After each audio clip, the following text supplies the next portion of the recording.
Gracias por venir a todos. Bienvenidos a la cuarta edición de Tertulias Ciudadanas, cortesía de A Seis Manos. Como ustedes bien saben, el tema de las redes sociales está muy en boga últimamente, y a 30 años de Internet, de la creación de Internet, y a 11 años de la política digital en Colombia, que para mí tiene el antecedente principal como eje central de disputa del poder en Colombia, del 4F, del 4 de febrero de 2008 y el 6 de marzo de 2006, hemos decidido tocar este tema de las redes sociales y ver esa evolución que ha tenido a lo largo del tiempo.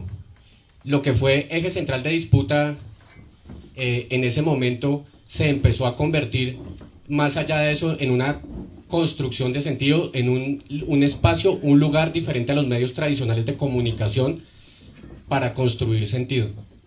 Pero esto devino en, digamos, las fake news, la política del odio y la construcción de matrices de opinión para ganar el terreno electoral. El día de hoy hemos invitado a personas que son muy asiduas en las redes, muy seguidas en las redes, con muchos seguidores y que además tienen una concepción política muy clara desde sus posiciones. Walter González, Wally, quien nos acompaña por segunda vez en los espacios de Somos Ciudadanos. La primera fue en el Somos Lab, Laboratorio de Innovación Política, y Lalis, que se estrena aquí en el espacio de Somos Ciudadanos.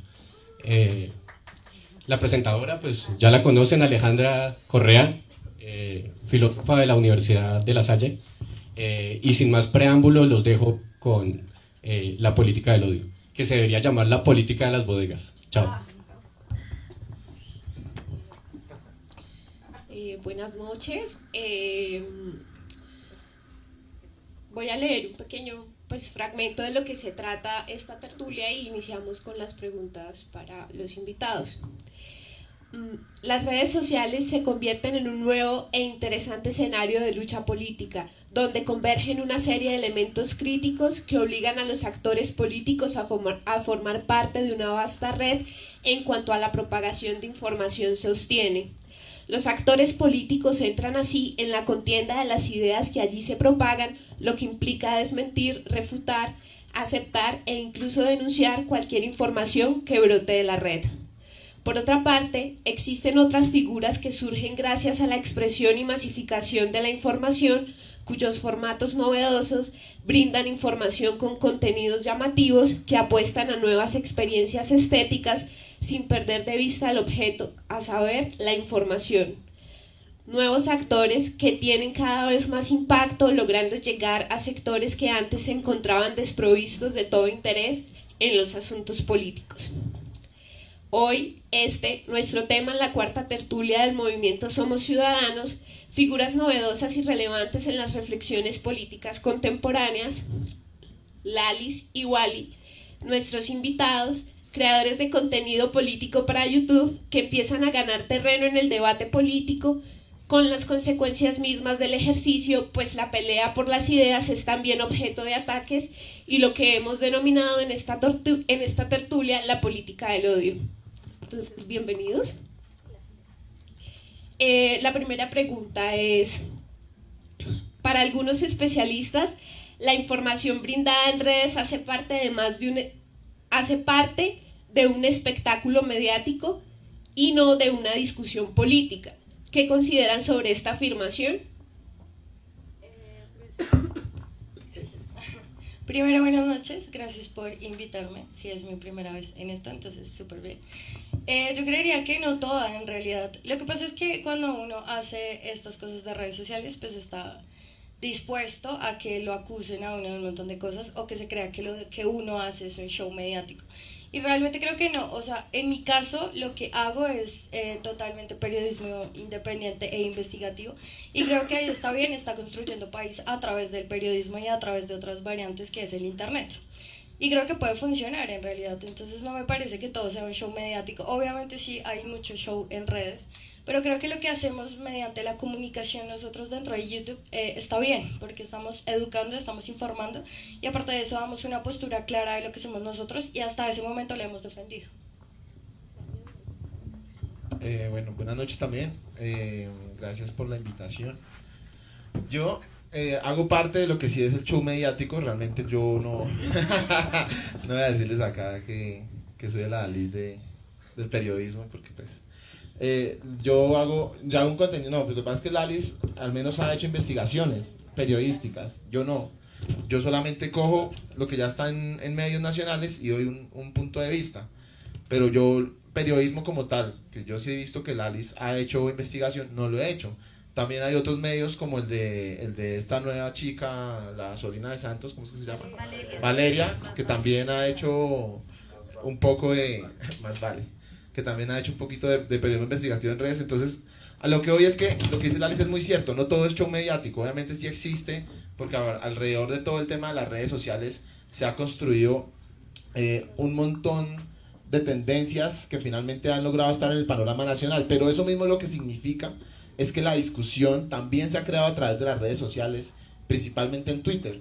Es decir, a partir de hashtags y a partir de tendencias, por ejemplo, en el gobierno Duque se ha logrado tumbar cargos de personas que no debían estar ahí, y eso se hace porque se logra una discusión tan grande a través de las redes sociales que finalmente la presión es tanta que el gobierno puede llegar a decir, bueno, esto es incoherente nombrar a tal persona o poner a tal persona porque nos lo están haciendo ver a través de un público masivo que está en internet. Entonces, pues, obviamente sí hay un poco de eso, pero también que lleguen a decir que solamente es show mediático lo de internet, pues no es cierto.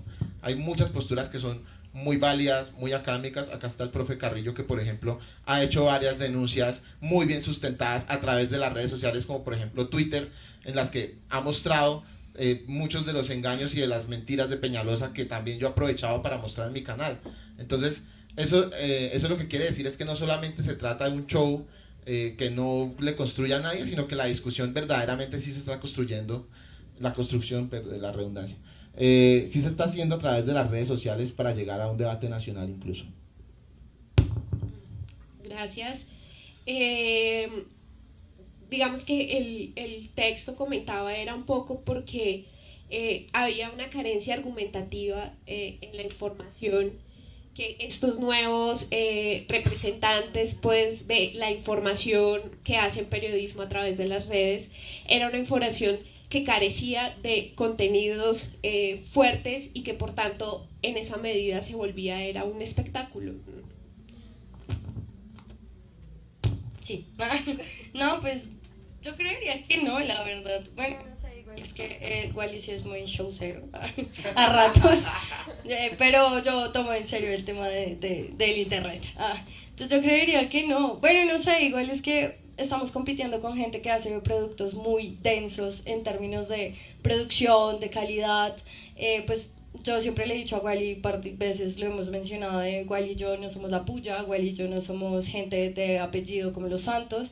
Wally y yo venimos del campo básicamente y estamos intentando hacer comunicación desde YouTube, intentando medianamente cambiar el país o hacer que la gente reaccione de cierta manera. Entonces estamos compitiendo, o sea, si me lo pones en ese sentido, si tenemos un versus, pues es gente que sabe hacer productos audiovisuales, pues súper pro, y yo solo tengo un celular, en caso de Wally tiene cámara, no sé, pero no es la misma cuestión. Pero yo creo que Aparte lo que tú dices de la profundidad, pues es que en la televisión tampoco hay profundidad, o sea, no se puede venir acá a cuestionar la profundidad del internet cuando en la televisión no se ha tenido. O sea, salir de la cosa política con Vicky Ávila o de lo que dice esta Adriana Tono al final de CMI, pues eso tampoco es que sea lo más profundo y el debate académico más grande dentro de las noticias y la coyuntura nacional del país. O sea, no se puede exigir a las redes sociales tampoco una profundidad que realmente sí se dio al comienzo cuando empezó el fenómeno de YouTube.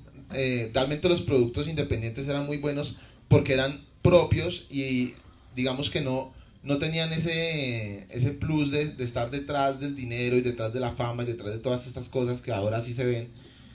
Eso lo que hacía era crear otro tipo de debates que incluso en televisión jamás se habían visto, porque de ahí arrancaron un montón de cosas nuevas. O sea, poder estar ahora en el escenario nacional, aunque a muchos no les guste que uno esté ahí, pues lo que quiere decir es que la democratización de Internet y principalmente de YouTube no tiene que ser, mejor dicho, la información no debería estar en un monopolio ni debería estar en las manos de unos pocos, y lo que ha logrado Internet es precisamente abrirla a muchísimas personas para que puedan llevarla, pero esto tampoco significa que todos los que vayan a llevar información tengan que hacerlo con un debate académico profundísimo, pues cuando realmente en la televisión tampoco se ha hecho, y Internet no tiene tampoco que llegar a salvar aquí al país, ni llegar acá a cambiarle la mentalidad a las personas, no, simplemente pueden ser productos de entretenimiento como también pueden ser productos de información que cada quien califica si son profundos o no son profundos.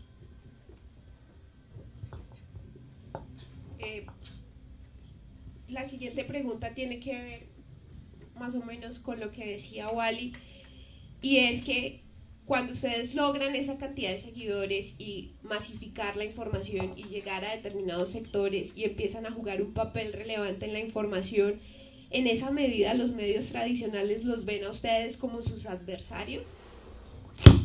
Uy, pues no sé, habría que preguntarles realmente, pero yo creo que sí. Nosotros, pues en mi caso, es que yo hago un contenido más de jóvenes, ¿sabes? Y creo que a veces la academia sí juega una buena, o sea, sí es importante dentro de los contenidos. Para mí no es hacer un contenido por hacer un contenido. Realmente nunca hago cosas estúpidas. Bueno, sí, en Instagram hago un par cosas estúpidas, pero en YouTube siempre me tomo la vaina muy serio.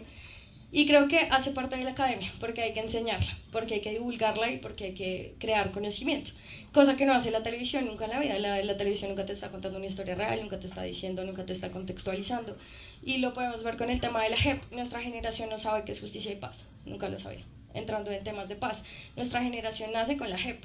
O sea, medianamente estamos entendiendo la JEP, pero nunca entendimos justicia y paz. Pero ¿qué pasa donde haya un contexto claro con academia en un contenido de YouTube que entretenga y que de verdad te eduque? Para mí eso sí es un contenido valioso dentro de Internet y creo que puede funcionar. Entonces digamos que yo sí creo que los medios tradicionales le tienen un poco de miedo a estos espacios, y si no, no hubiese nacido La Puya, que es del Espectador, o no hubiesen salido todos estos youtubers que hacen parte de periódicos que obviamente van a tener fama porque están avalados pues, por el Espectador. Entonces yo creo que sí, le tienen un poco de miedo a los contenidos más que a cualquier otra cosa, porque ya nadie ve televisión. O sea, es muy raro que uno vea televisión y uno está todo el tiempo viendo Netflix o viendo YouTube, alguna pendejada, pero ya nadie consume medios tradicionales. Entonces yo creo que sí, algún día dominaremos el mundo y ahí estaremos presentes.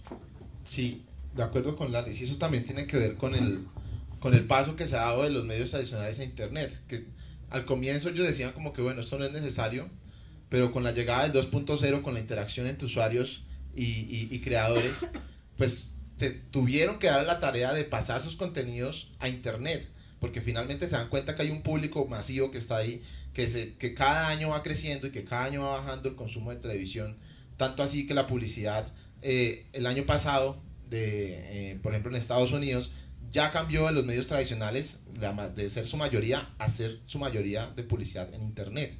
Entonces eso también se ve con el paso, por ejemplo en México, Aristegui Noticias. Aristegui era una periodista muy reconocida de Televisa o de TV Azteca, una de esas dos, y después de un problema que tiene empieza a hacer un contenido en Internet que ahora es de demasiada relevancia en México. Cosa que acá intentó hacer Vicky Ávila, que llegó y dijo que ella iba a hacer un canal en YouTube porque no se vendía a los medios tradicionales ni a los dueños económicos de ningún tipo de medio, pero pues 8 meses después la W pues le ofreció el dinerillo y se devolvió a los medios tradicionales, porque finalmente se da cuenta, a pesar de todo, Vicky aprovecha mucho el recurso de Internet para hacer sus transmisiones todos los días al mediodía.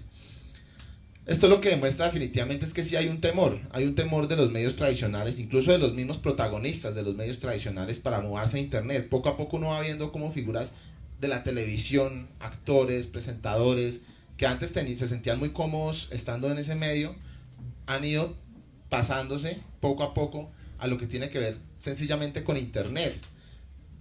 Ahora ya no son protagonistas de novela, ya no son presentadores, sino que son influenciadores, que finalmente consiguen un sustento a través de eso y a través de otras dinámicas también audiovisuales y de creación de contenidos, pero pues que ya no hacen parte de los medios tradicionales. Esto es la demostración de que poco a poco las audiencias que finalmente por ejemplo, el público que maneja Lalis, que es entre Centennial y Millennial, ya es un consumo mucho más poderoso de lo que tiene que ver con la plataforma.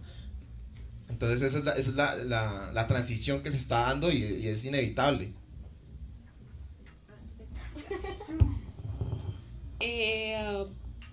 Siguiendo con el tema, digamos, de la academia y los medios tradicionales, quisiéramos saber si en algún momento en sus canales han sido cuestionados por personajes representativos de esos escenarios y, digamos, ¿y a qué se debería esa negación en dado caso que eso hubiese ocurrido? Una experiencia que hubiesen tenido con alguno de estas figuras.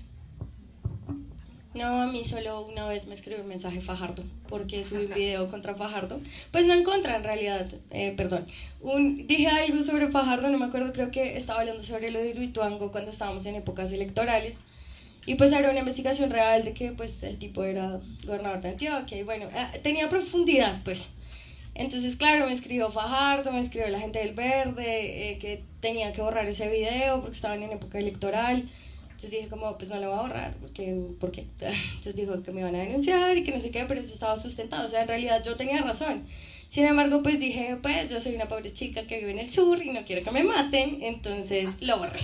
Pero solo he tenido como esa experiencia contra estos sujetos, pero de resto no, pues Daniel Samper hace uno que otro comentario, pero pues, ¿quién es Daniel Samper, no? O sea, me refiero para los millennials, él es un gran sujeto, o eso creemos todos. Gracias, Lali. Bueno, yo sí, a ver, yo me agarré con, ¿cómo? ¿Con quién no?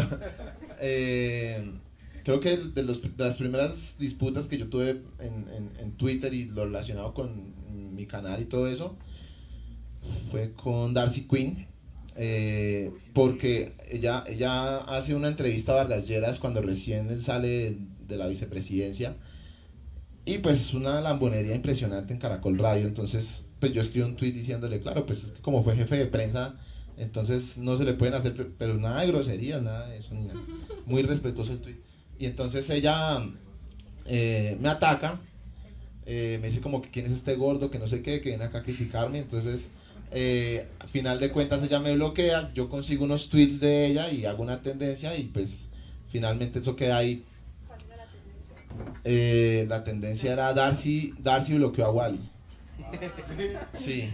Y parecido me pasó también con Vicky Ávila, muy similar. Vicky Ávila estaba entrevistando a Juan Carlos Pinzón. Yo sé que muchos no sabemos quién es Juan Carlos Pinzón, pero pues él fue el candidato a la vicepresidencia con Vargas Lleras. Y entonces Vicky empieza a preguntarle pues como unos chismes en pleno debate. Entonces como que, oye, ¿qué tal te cae Petro? ¿Y cómo te cae tal? ¿Y tú qué haces cuando no sé qué? Y yo, pero pues, o sea, estamos en un debate, o sea, ¿por qué la profundidad? Ahí sí es cuando uno exige profundidad.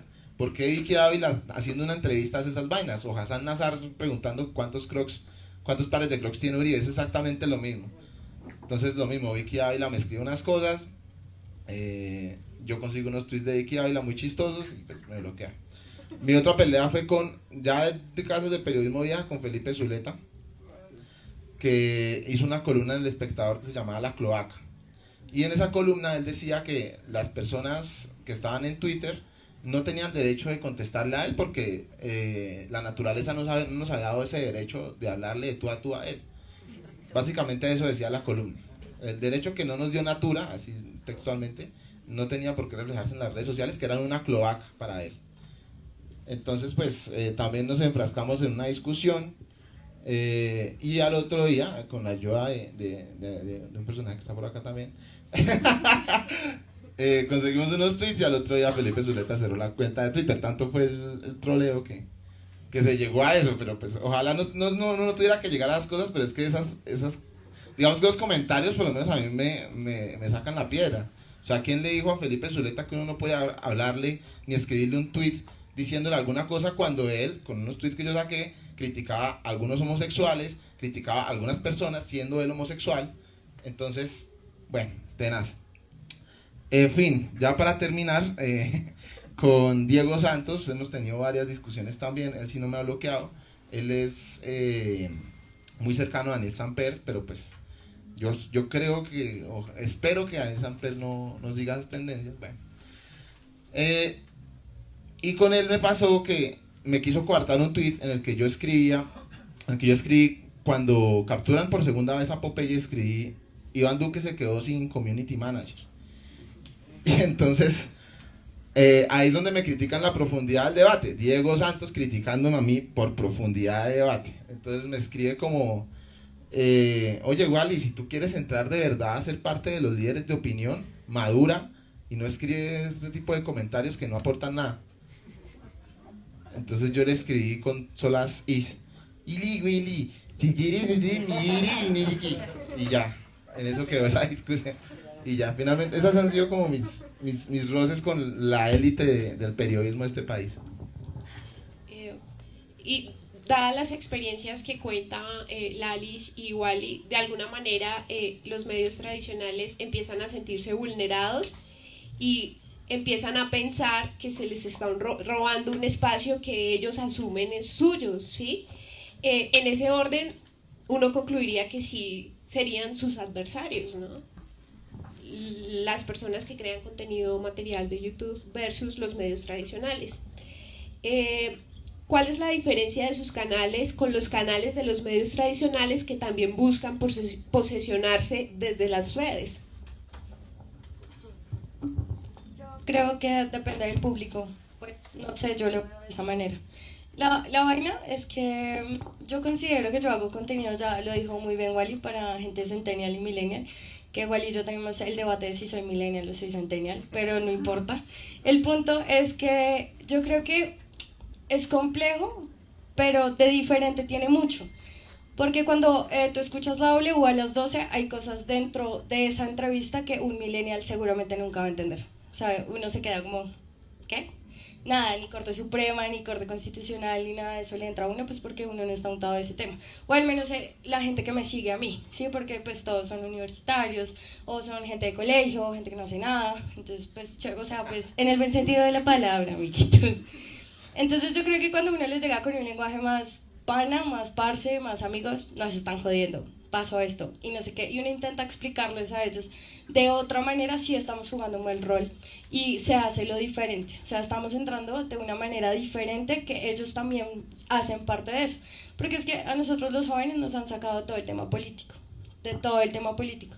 Creo que no tenemos aval cero o nada en debates políticos, y quienes lo tienen pues son hijos de personas que han estado estructurados para eso. Entonces tú ves a un Esteban Santos, papacito, o a los hijos de Santos o de Uribe, pues esos manes ya tienen una carrera política hecha, ¿sí? O sea, esos manes ya saben, nacen explicando cómo funciona la politiquería de este país.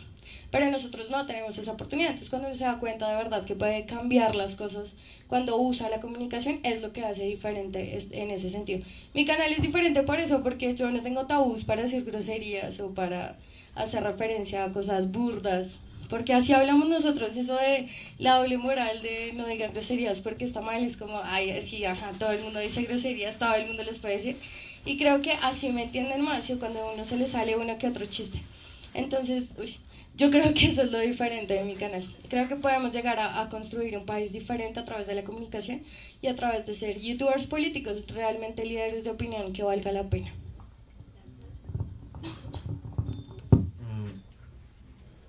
Pues sí, yo estoy de acuerdo con Lalis. Finalmente, el fenómeno youtuber nace a través de la identificación, que es el lenguaje que se construye teniendo en cuenta elementos que nos identifican con la persona que nos está hablando.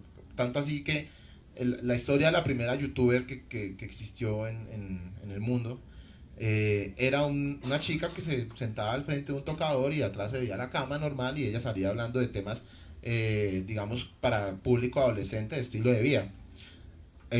Esto sucedió aproximadamente por unos 6 meses, y lo que no sabía la gente era que esa youtuber realmente no era una youtuber natural, sino que era una marca publicitaria que puso a una actriz a hablar delante de una cámara como si fuera algo natural. Sin embargo, ese hito fue el que logró que se consolidaran los youtubers, porque a partir de ese ejemplo, a pesar de que haya iniciado como una marca publicitaria, empezaron a salir personas que realmente sí se grababan delante de una cámara estando en su habitación normal sin ningún tipo de set.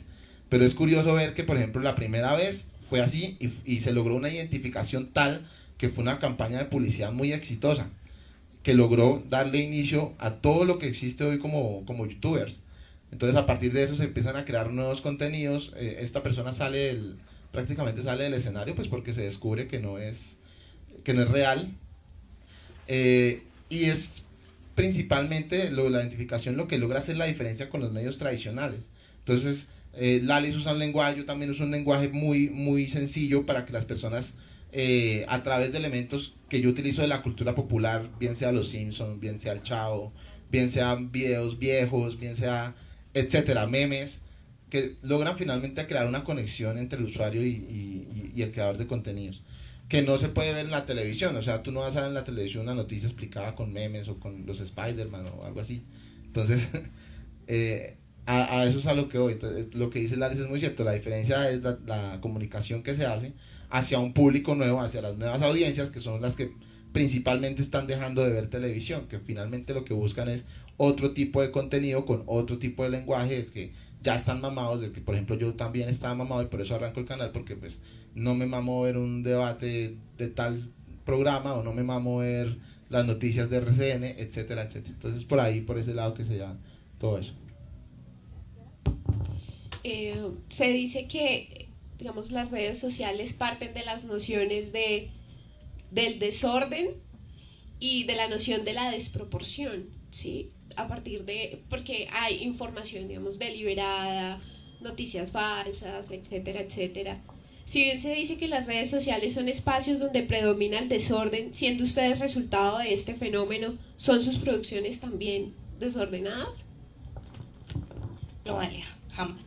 No, obvio no, pues uno no tendría, entonces, no tendría como el pegue que tiene de alguna manera. O sea, digamos que en realidad el tema de los suscriptores es importante para pues que el canal crezca, pero pues a mí tampoco me parece lo más fundamental del mundo, porque creo que uno está haciendo el cambio de cierta manera. Pero no es desordenado, porque justamente las investigaciones periodísticas son de mucho orden. Y creo que eso marca la diferencia tanto en el contenido de Wiley como en el mío. Entonces el mío yo me demoro un montón sacando video, porque es que en realidad cada investigación pues toma tiempo. O sea, no es como sentarme a explicarle a la gente que odio a Uribe. O sea, si voy a explicar por qué odio a Uribe, pues tengo que tener un orden de mis ideas para que la gente lo entienda.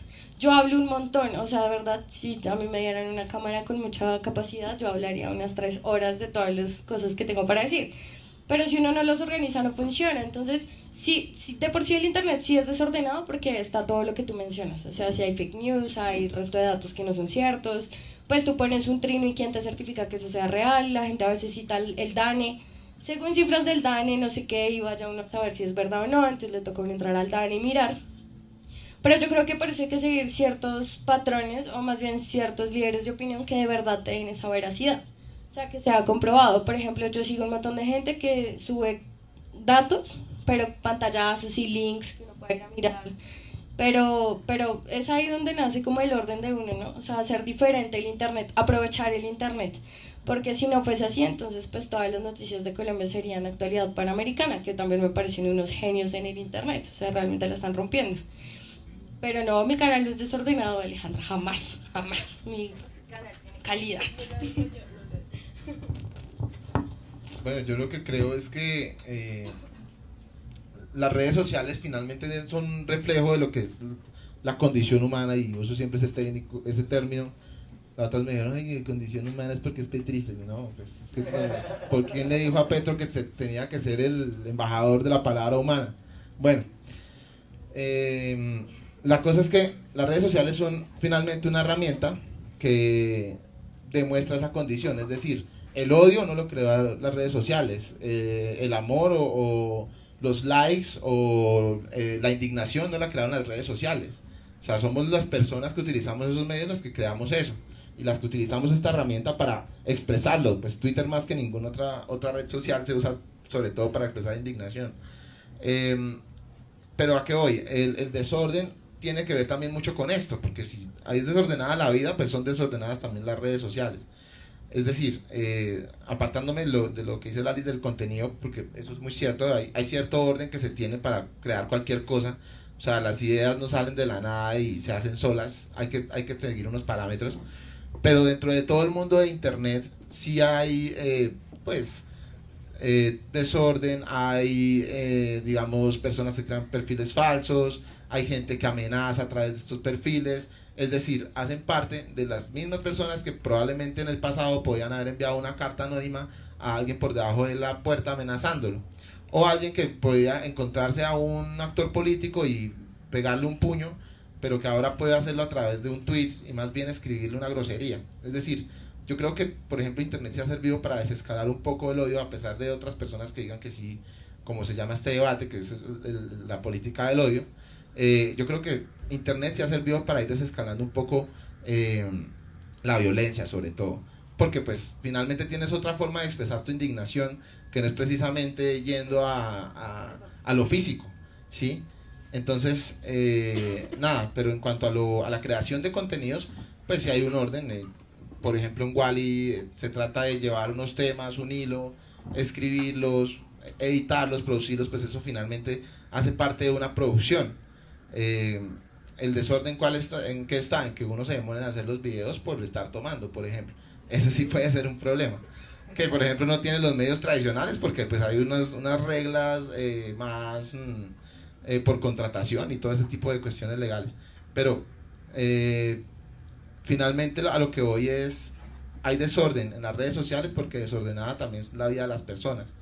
Pero para la creación de contenidos, como la mayoría de los youtubers, pues sí hay un orden, sí hay unas ideas que se escriben en un guión, sí hay una producción, hay una postproducción también. Entonces, pues finalmente eso es lo que crea el producto. También la manera en que se expresa hace parte de todo lo que tiene que llevar una persona para poder llegar a una audiencia.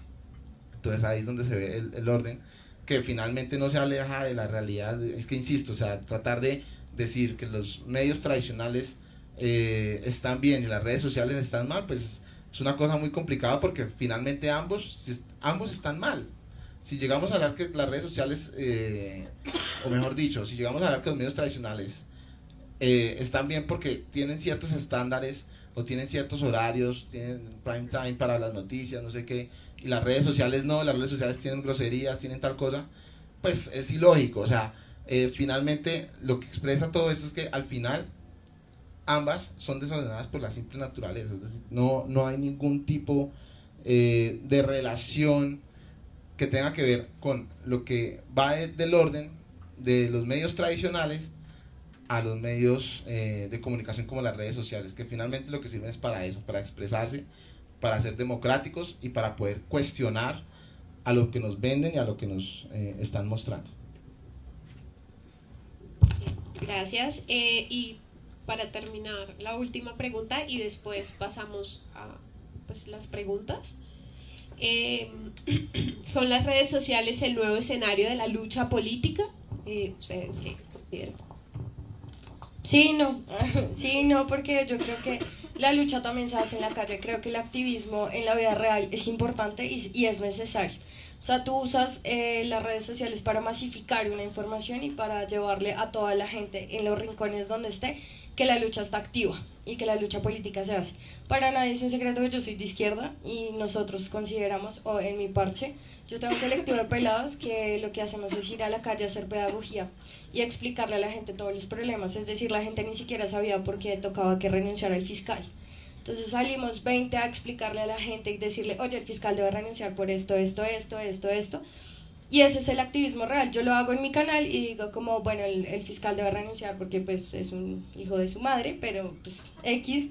Pero, y ahí explico todo, pero en la calle es fundamental. Entonces creo que la lucha se da desde la calle y desde lo virtual y funciona. Y ahora ya estos 30 años de internet nos ha enseñado que se pueden hacer las dos cosas de la mano y que no se pueden dejar, digamos que una construye a la otra, porque hay muchos procesos que llevan muchas personas que uno simplemente los desconoce, porque solo son en zonas rurales o bueno.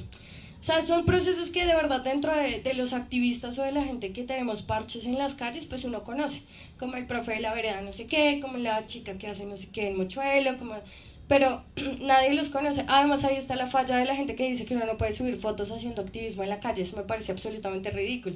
Discúlpame, pero también se puede subir una cosa de que uno está haciendo algo.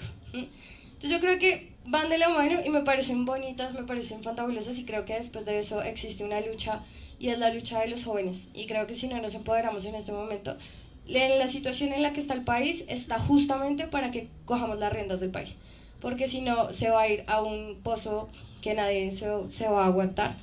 Y nada más empezando con el tema de la JEP, si no defendemos la JEP, siento que pues van a empezar a hacer lo que se les dé la gana. Entonces sí, la respuesta es sí. Gracias.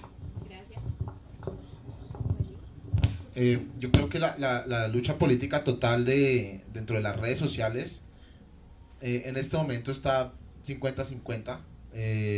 Yo creo que a futuro se va a poder ver más. Yo veía un ejemplo con lo de Mocus, y es que en Twitter se hacen encuestas y lo que dicen los juristas siempre es que los de izquierda siempre ganan en internet, pero en la vida real nunca van a ganar. Pues es cierto. Entonces, no, lo que yo creo es que hay un cambio generacional que viene. Este ejemplo se dio por primera vez con la llegada de Facebook, con Mocus. Cuando Mocus tiene una cifra de más o menos 3 millones de seguidores en Facebook, y Santos, que era el contrincante, tenía 800.000. Entonces todo el mundo decía, ya, ganó Mocus la presidencia, esta vaina, no hay que hablar más, no hay que debatir más, ya, Mocus ganó. Y pues vimos lo que pasó, Mocus finalmente no gana la presidencia. Pero el fenómeno de las encuestas en internet, por ejemplo, han demostrado que nos equivocamos en el plebiscito. En internet ganábamos el plebiscito, en internet ganaba Petro, en internet ganaba la consulta anticorrupción, etcétera, etcétera. Pero sí hay una brecha que se ha ido reduciendo dentro de estas encuestas. Yo creo que vienen con el cambio generacional de las personas que estamos metidas en el cuento de las redes sociales y metidas en internet. Porque ahora sí se está empezando a ver un poco más y se está acercando un poco más a la realidad, porque ya hasta las abuelas de uno usan WhatsApp, ya empiezan los papás de uno también a usar Facebook. Es decir, empiezan nuevas personas a llegar a las redes sociales, y aparte las que no las usaban, pues están dejando este mundo, ¿no? Que también era una cosa que decía Ariel Ávila, y era que el cambio se iba a dar cuando todos estos cuchos se mueran, así sonara muy cruel. El verdadero cambio se va a dar es cuando, ¿sí? Cuando la brecha generacional cambie. Entonces eso es lo que viene pasando. Yo creo que aquí, yo tengo un término que es de aquí a 8 o 12 años, ya el día que podamos hacer una encuesta, que es lo que sabemos hoy en día de las encuestas, que para mí son una cosa terrible. Yo creo que las encuestas deberían estar prohibidas en campañas electorales, porque sí sesgan la posición de las personas a la hora de votar, sí lo hacen, porque la gente dice, no, yo no voy a perder el voto por el que va en tercer lugar, yo más bien voto por alguno de los dos que va de primeras. Es decir, sí hay un sesgo cuando se hace una encuesta, y no sabemos muchas veces la ficha técnica de la encuesta, a quién se está llamando para preguntarle sobre los datos que se están pidiendo para que voten por tal. Pueden sacar una ficha técnica en donde la gente a la que vota es solamente teléfonos en estrato 6. Eso ya cambia completamente una encuesta. Una encuesta hecha a 1200 gatos que reflejan la posición de todo un país. Es que eso es terrible. Lo bueno de internet es que de aquí a lo que yo tengo en la cabeza, que son 8 años, 8 o 12 años, ya se va a poder ver algo más real en las encuestas de redes sociales, que van a ser un poco más sinceras. Que haya un control de calidad que tenga, por ejemplo, Twitter a la hora de hacer una encuesta, que solamente personas con perfiles verdaderos puedan llegar a votar y ver más o menos cuál es la tendencia del país. Yo creo que en ese momento ya uno se va dando cuenta si hay fraude o no hay fraude de verdad, porque en este momento es muy complicado hasta que no se dé completamente el cambio generacional. Entonces yo sí creo que parte de eso va a traer que las batallas políticas lleguen a tener un protagonismo muy fuerte en las redes sociales, tanto así que los debates ya ni siquiera sean hechos por una gran productora de televisión, sino que sean unos youtubers que decidieron hacer un debate presidencial y que se transmite en vivo a millones de personas a través de internet, porque en ese momento ya vamos a ser muchos los que vamos a estar conectados en redes sociales. Entonces yo creo que en este momento el protagonismo de las redes sociales no está como tal, no es completo, es bastante, pero creo que de aquí a algunos años va a ser un poco más compacto, sin dejar de lado la lucha pues en las calles y el activismo real, que es el activismo que se hace finalmente en las calles y enseñando y todo esto, lo que decía Laras. Bueno, muchas gracias. Vamos a hacer, yo creo que... Ah, ya, gracias.